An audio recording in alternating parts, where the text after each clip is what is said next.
Donald Trump open skies treaty నుంచి బయటకు వచ్చేస్తామని చెప్పి అనౌన్స్ చేస్తున్నారు. అసలు ఈ ట్రీటీ ఏంటి, స్టోరీ ఏంటో ఒకసారి చూద్దాం.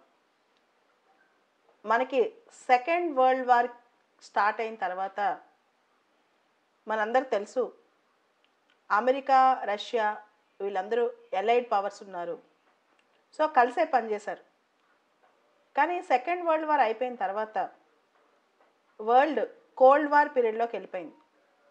సెకండ్ వరల్డ్ వార్ అయిపోయిన తర్వాత ప్రపంచం ప్రచ్ఛన్న యుద్ధంలోకి వెళ్ళిపోయింది అనమాట. కోల్డ్ వార్లోకి వెళ్ళిపోయింది.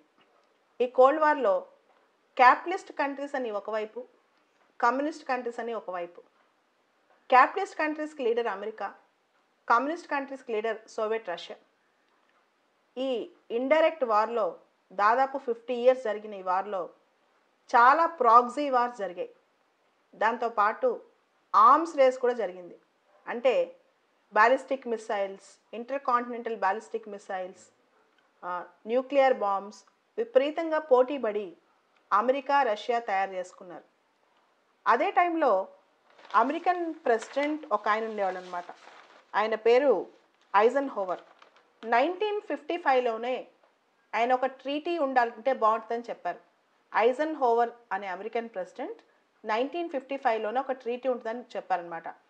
ఉంటే బాగుంటుందని. ఆ ట్రీటీ పేరు ఓపెన్ స్కైస్ ట్రీటీ. ఆ ట్రీటీ పేరు open skies treaty.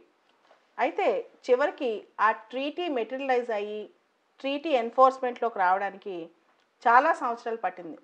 So open skies treaty came in to force on January 1, 2002.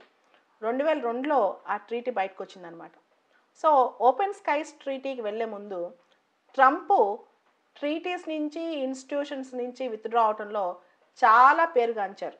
Donald Trump treaties నుంచి, ఇన్స్టిట్యూషన్స్ నుంచి బయటకు వచ్చేయడంలో చాలా నేర్పరైపోయారు అనమాట. మీకు కొన్ని ఎగ్జాంపుల్స్ చెప్తాను, ఆల్రెడీ మీకు అవి తెలుసు. Donald Trump Paris climate deal నుంచి బయటకు వచ్చేసారు.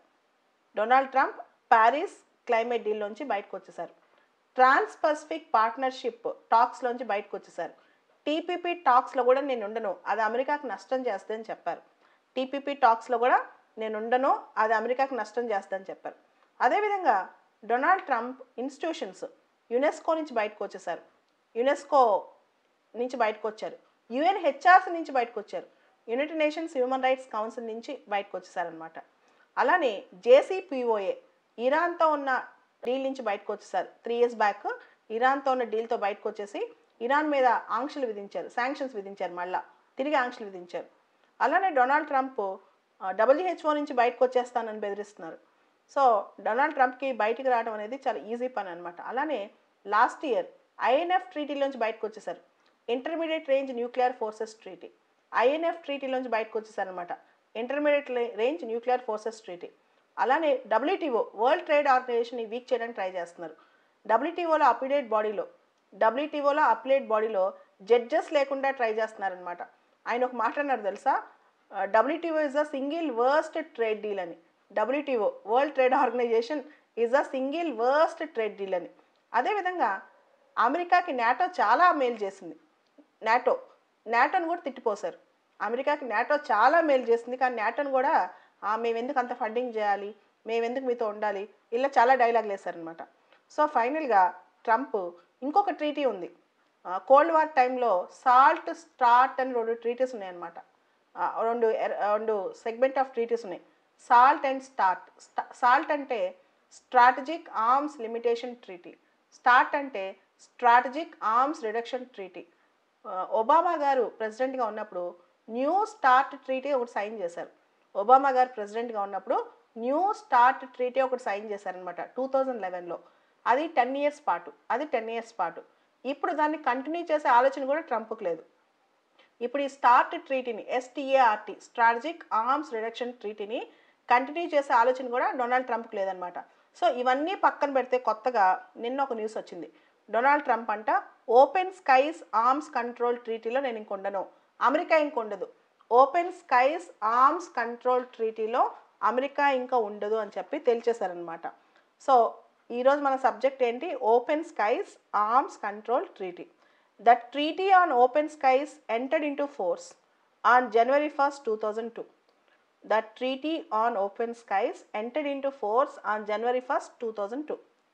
అండ్ ఈ ట్రీటీలో అంట 35 మంది దేశాలు ఉన్నారు, 35 కంట్రీస్. కొన్ని వెబ్సైట్స్లో 34 కంట్రీస్ అని రాస్తున్నారు, కొన్ని వెబ్సైట్స్లో 34 కంట్రీస్ ఉన్నాయని రాస్తున్నారు. దీనిలో ఇండియా ఉందా లేదా అని అడగండి.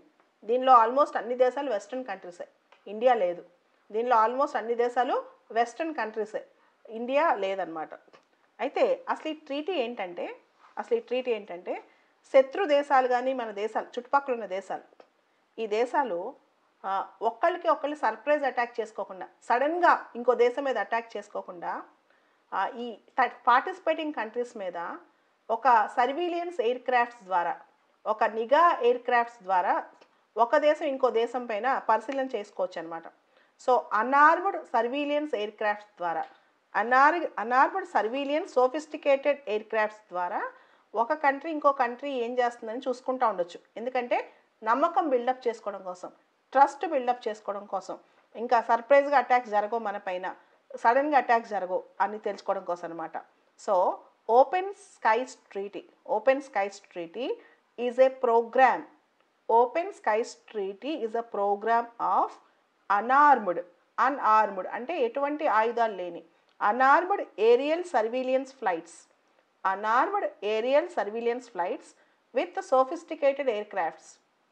with sophisticated aircrafts over the participant countries territory.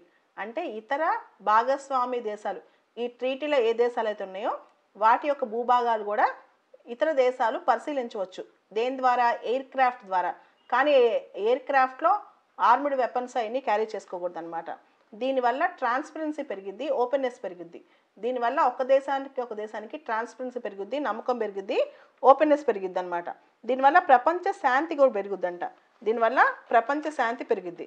అయితే అమెరికా దృష్టిలో దీనివల్ల, అమెరికన్ వెబ్సైట్లోనే ఉంది ఈ మాట, దీనివల్ల ట్రావెల్ ట్రేడ్ పెరుగుద్ది, నమ్మకం పెరుగుద్ది, జాబ్స్ పెరుగుతాయి, గ్లోబలైజేషన్కి సపోర్ట్ అవుద్ది, ఎకనమిక్ గ్రోత్ పెరుగుద్ది. అయితే ట్రంప్ దృష్టిలో రష్యా ఈ ట్రీటీ మిస్బిహేవ్ చేసింది, ఈ ట్రీటీని వైలేట్ చేసింది. వైలేట్ చేసింది. Russia last year American air craft ఒకదాన్ని అలో చేయలేదంట. ఓపెన్ స్కైస్ ట్రీటీ కింద అలో చేయలేదంట రష్యన్ టెరిటరీలో. అమెరికా కోపం వచ్చింది, ఇదొకటి. రెండోది ఏంటంటే, ఈ ఎయిర్ క్రాఫ్ట్లో సర్వీలెన్స్ చేస్తారు కదా, దానిలో 20 వాళ్ళు ఉంటారు. ఇప్పుడు for example Russian territory America air craft చూస్తుంది అనుకోండి, దానిలో రష్యన్ వాళ్ళు ఉంటారు, అమెరికన్స్ ఉంటారనమాట. ఒక్కరోజు ముందు నోటీస్ ఇస్తే చాలు, నేను సర్వీలెన్స్ చేస్తున్నానని చెప్పి 4 రోజుల ముందు నోటీస్ ఇవ్వక్కర్లా, ఒక్కరోజు ముందు నోటీస్ ఇచ్చినా చాలు అనమాట. కానీ ఇప్పుడు అమెరికా అనుకుంటుంది దీనివల్ల రష్యా దుర్వినియోగం చేస్తుంది, అందుకే నేను వచ్చేస్తున్నానని చెప్పి బయట చెప్తుంది. కానీ అమెరికా ఈ ట్రీటీని ఇంకా స్ట్రాంగ్ చేయాల్సింది పోయి, ఈ ట్రీటీని ఇంకా పటిష్టం చేయాల్సింది పోయి, ఈ ట్రీటీలోంచి నేను బయటకు వచ్చేస్తానంటే నష్టం ఎవరికి? నష్టం మొత్తం వరల్డ్ పీస్కి, ప్రపంచ శాంతికి ఇది నష్టం అనమాట. ఈ ట్రీటీ రష్యా సరిగ్గా పాటించకపోతే అది ఎవరు తప్పు? అది రష్యా తప్పు. దాన్ని నువ్వు ఏం చేయాలి? అప్పుడు ట్రీటీని స్ట్రాంగ్ చేయాలి. అంతేగా నేను ట్రీటీలోంచి బయటకు వచ్చేసానంటే ఎలా? అంటే అమెరికా తెలివిగా ఓపెన్ స్కైస్ ట్రీటీలోంచి బయటకు వచ్చేసానంటే, నా ఓపెన్ స్కైస్ ట్రీటీ అంటే నా టెరిటరీలోకి కూడా మీరు ఎవరు రావద్దు, నా టెరిటరీలో ఏం జరుగుతుందో మీరు చూడొద్దు, నా టెరిటరీలోకి మీరు ఎవరు రావద్దు, నా భూభాగంలో ఏం జరుగుతుందో మీరు ఎవరు చూడొద్దు. సో అది అమెరికా ప్లాన్ అనమాట. ఇదే Trump is willing to withdraw. ఒకసారి విత్డ్రాల్ చేయాలంటే 6 months నోటీస్ ఇవ్వాలి. సో 6 months నోటీస్ ఇవ్వాలి. So that is the story అనమాట. దీని మీద మీకు డీటెయిల్ రీసెర్చ్ చేయండి. US will withdraw from the Treaty on Open Skies.